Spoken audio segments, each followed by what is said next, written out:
नमस्कार साथियों, मैं डॉक्टर रौनक कुमार आज की इस वीडियो में आप सभी का हार्दिक स्वागत करता हूं।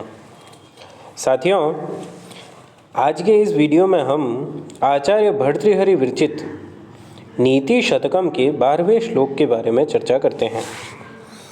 आचार्य भर्तृहरि अपने इस ग्रंथ के 12वें श्लोक में लिखते हैं, साहित्यसङ्गीतकलाविहीनः साक्षात् पशुः पुच्छविषाणहीनः तृणं न खादन्नपि जीवमानस्तद्भागधेयं परमं पशूनाम्।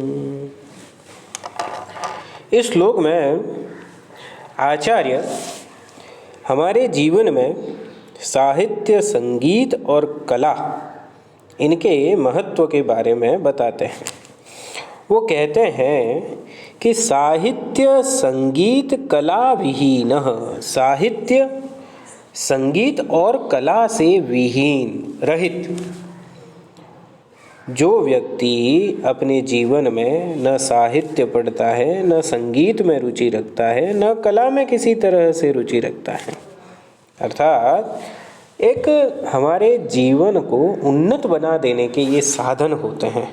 हमारे जीवन को, एक कहावत आती है, सोने में सुहागा, सोने में सुगंध, तो ये हमारे जीवन को सुगंधित बना देने वाली चीज़ें हैं। तो यदि ऐसे में व्यक्ति को साहित्य, संगीत अथवा कला इनमें रुचि नहीं होती, इनसे रहित उसका जीवन होता है, तो वो उसकी तुलना करते हैं पशु से। वो कहते हैं साक्षात पशु, अरे वह तो साक्षात पशु के समान ही है, वह तो साक्षात पशु ही है। पशु अर्थात जानवर। कैसा जानवर?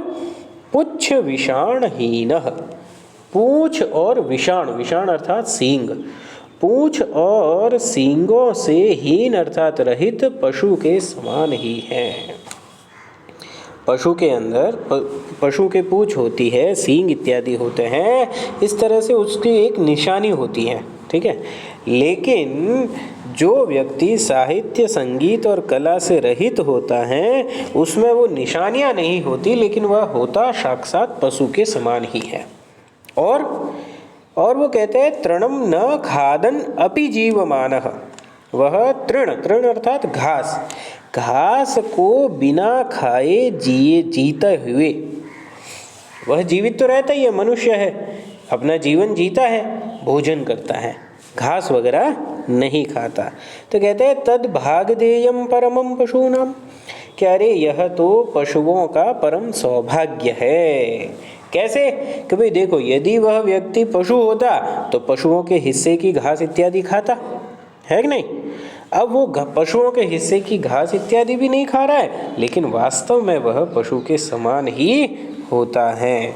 तो यह पशुओं के लिए सौभाग्य की बात हो गई कि उनके हिस्से की घास इत्यादि कम भी नहीं हुई, और वह व्यक्ति वास्तव में यदि साहित्य, संगीत और कला से रहित जीवन जीता है तो वह पशु के समान ही गिना जाएगा।